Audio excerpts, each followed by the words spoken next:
parlé de Wikipédia un peu plus tôt avec Pascal Lévesque, des réactions Facebook. Louis? Oui, je me demandais si c'était accepté à l'université comme source. Audrey Bouchard, qui étudie dans un bac en histoire de l'art, nous dit que non, dans son bac, c'est pas accepté, c'est pas une source valable et c'est même proscrit. Mais on a un professeur qui a passé tout à l'heure, en fait, qui travaille en bas, qui nous dit que ça dépend des professeurs et des domaines.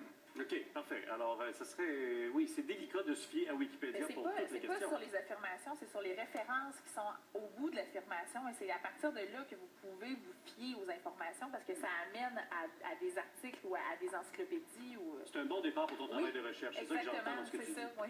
Parfait, merci bien, merci. Allons-y avec Mylène. Bonjour, bonjour Mylène. Mylène Paquette qui a traversé l'Atlantique, vous le savez, en solitaire. Et ton bateau va être présenté au public la semaine prochaine? Au public, au Palais des Congrès, le 21-22 mars, vendredi et samedi, dans le cadre de l'Expo Manger Santé.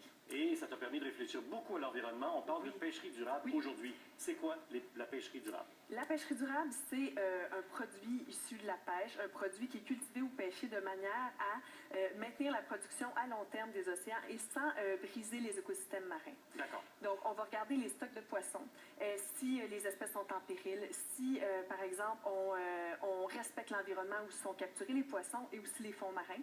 Et on va regarder aussi la méthode de prise. Parce que c'est vrai qu'il n'y a presque plus de poissons et qu'un jour, il n'y en aura plus? On dit les chiffres les chiffres là, qui prétendent, des chiffres qui prétendent qu'en 2050, là, les stocks de poissons, 2055, les stocks de poissons seraient vraiment, vraiment mal en point. OK, alors nous, il faut changer notre méthode, il faut être enseigné, puis on peut être guidé aussi. Exactement. Je vais t'écouter, donc on va parler de pêcherie. Juste quand on parle des méthodes de prise, il y a la méthode à la ligne, la vieille méthode à la ligne, mais il y a aussi la pêche par chalut et il y a aussi la pêche par filet. Donc, par exemple, ça va causer, en fait, la prise de plein de prises accessoires. Par exemple, quand on pêche par chalut, on va gratter le fond des océans pour prendre de la plie, par exemple, et là, on va détruire l'habitat, on va détruire plein d'autres espèces, parce que si on capture d'autres espèces, on n'a pas le permis pour capturer ces espèces-là, donc on va les remettre tout simplement à la mer. OK. Alors, oui. Et donc, on les jette à la mer, peut-être qu'elles sont blessées, etc., puis là, on va perdre du gaspillage, comme tu viens de dire. Gaspillage, oui. Donc ça s'appelle chalut. Oui, de la pêche par chalut, et sinon, ce sont des grands filets qu'on va étendre sur l'océan, par exemple, pour pêcher le thon, et ça, c'est une pêche, justement, qui est très nocive, qu'on veut pas vraiment, on veut pas manger de thon. Le thon rouge, par exemple, qu'on retrouve dans les sushis, ou le thon jaune qu'on retrouve dans les cannes de thon, parce que quand on pêche le thon, on va attraper des dauphins, des requins, de la raie, on va attraper aussi de la dorade aussi. Alors, toutes ces espèces-là, on n'a pas les permis pour pouvoir les pêcher, donc on les remet tout simplement dans l'océan. Et c'est vraiment des prises accessoires. Mais on aime manger le thon. Oui, et on aime manger le thon. est conscient qu'il ne faut pas manger le thon. Qu'est-ce qu'on fait? Exactement. Donc, on ralentit. Ouais. Donc, si je vous parlais justement des pêches nocives, je vais vous donner des exemples. Donc, on essaie de pas... les niveaux de thon sont vraiment inquiétants à l'échelle internationale. Donc, on essaie vraiment de limiter notre consommation de thon. Le saumon d'élevage ou le saumon de l'Atlantique, les gens se disent « Oh, ben c'est correct, c'est du saumon d'élevage. » Mais saviez-vous que pour créer 1 kilo de saumon d'élevage, ça prend 5 kilos de sardines. Et la sardine est aussi en rupture de stock. Donc, il faut être conscient de ça. Oui, et c'est très dommageable pour l'environnement, le lieu où est-ce qu'ils vont faire l'aquaculture.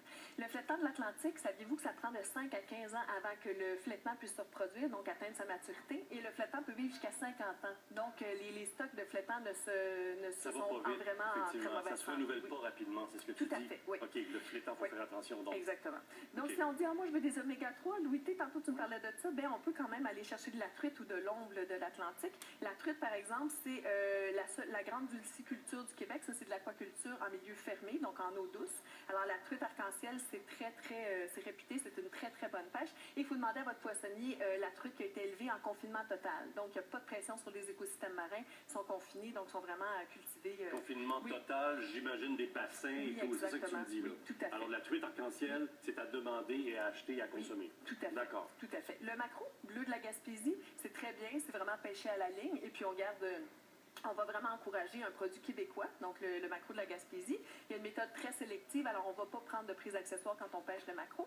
Et il y a aussi le saumon du Pacifique, le saumon de l'Alaska. Les mesures sont extrêmement sévères en Alaska. Alors si on aime le saumon de l'Atlantique, on pourrait peut-être aller choisir un saumon du Pacifique, le saumon de l'Alaska. OK, ça c'est beaucoup d'informations pour moi. Je m'en vais faire mon épicerie. Il y a quelque chose qui peut m'aider aussi. Oui, tout à fait.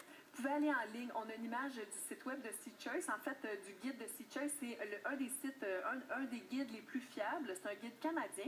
Et ils vont vous donner les mesures. En fait, il y a les poissons qui sont, les pêcheries qui sont rouges, jaunes, verts. Alors, les rouges, on essaie vraiment de limiter l'achat de ces poissons-là. Et il y a la liste verte. Donc, vraiment, vous voyez déjà le saumon de l'Alaska. Vous le Oui, voyez je le là, dans vois. la liste Puis il est verte. super bien Oui. fait, c'est tellement simple. Les 2 colonnes à suivre, on évite Oui. le rouge, on le dit. Ça sera sur notre site Exactement. Internet aussi. Donc ça, c'est le Sea Choice, désolé, c'est en anglais ça aussi. Greenpeace aussi Oui. produit sa liste aussi. Allez voir sur le site de Oui, puis Greenpeace. ça, c'est vraiment si vous dites, bon, ben moi, je m'en vais au marché, là, je m'en vais à l'épicerie, là, où est-ce que je peux aller? Donc, Greenpeace offre vraiment une liste des supermarchés. Alors ici, là, celui qui arrive en tête de liste, c'est vraiment les marchés Loblaws. Ici, Métro, qui aussi se distingue de plus en plus. Alors, vous avez la liste des supermarchés. Métro et on Loblaws voit sont Waiting là. dans l'Ouest canadien qui sont super bons là, dans l'achat de leurs produits. Si j'ai mon petit panier, puis je pousse mon petit panier, madame, moi, puis je veux m'acheter du poisson, Exactement. donc Ben oui. qu'est-ce que je regarde? Il faut regarder les logos. Donc, le logo ici que vous voyez, le logo MSC, c'est je vais le dire, la Marine Stewardship Council. C'est une certification complètement indépendante. Alors, si vous avez ce logo-là, il faut penser comme à la norme ISO. C'est une norme internationale. Donc, c'est vraiment MSC. Je ne MSC. veux pas faire de publicité, mais il y a ça sur de l'eyeliner en ce moment, tu le montres. Fait que c'est pas nécessairement des produits là, à chercher dans une Non, petite très pochonnerie. pointu, Oui, machin. c'est ça. C'est Grand accessible. public. là, c'est des À produits l'international, accessibles. il y a environ 15 000 produits et c'est vendu dans 84 pays, donc c'est assez impressionnant. Il est sur les boîtes de conserve Oui, aussi. sur les boîtes de conserve, ça, j'aime pas ça. Regardez, je vais vous le montrer. En fait, moi, ma soeur est venue me voir, j'avais peut-être 10 ans, puis elle m'a dit, regarde, ça, c'est bon, manger du thon. Ils font attention aux dauphins, c'est des dolphins friendly, ils sont gentils. C'est pas vraiment vrai. C'est un logo, en fait, que l'entreprise elle-même met sur sa canette, sur son Pour produit. bien paraître. Oui, alors c'est pas quelque chose d'indépendant qu'ils viennent mettre là. Alors, c'est un peu comme, tu sais, ils se sont dit, eux autres, bon, ben, ça démontre qu'on fait attention aux dauphins, mais c'est pas que les dauphins. Il y a le merlin, il y a la dorade, il y a le requin qu'on va capturer en plus accessoires. Alors, Tu c'est nous vraiment apportes là important. des bons guides. Je te remercie. Sur notre site Internet, ça va être facile de suivre la chronique que Mylène vient de nous offrir. C'est parfait. Et changeons nos habitudes aussi au restaurant. Demandons d'où vient le poisson qui est sur le menu. Exactement. Et puis qu'on ait les réponses adéquates en ayant fouillé les liens que tu vas nous donner. Merci beaucoup, Merci Mylène. beaucoup. Merci. Parfait, Prise merci. du jour, mon ami. Non? Ah, ok, on va pas en prise du jour. Tu sais comment j'étais pas prêt? Ben non, c'est ça, c'est décidé aussi.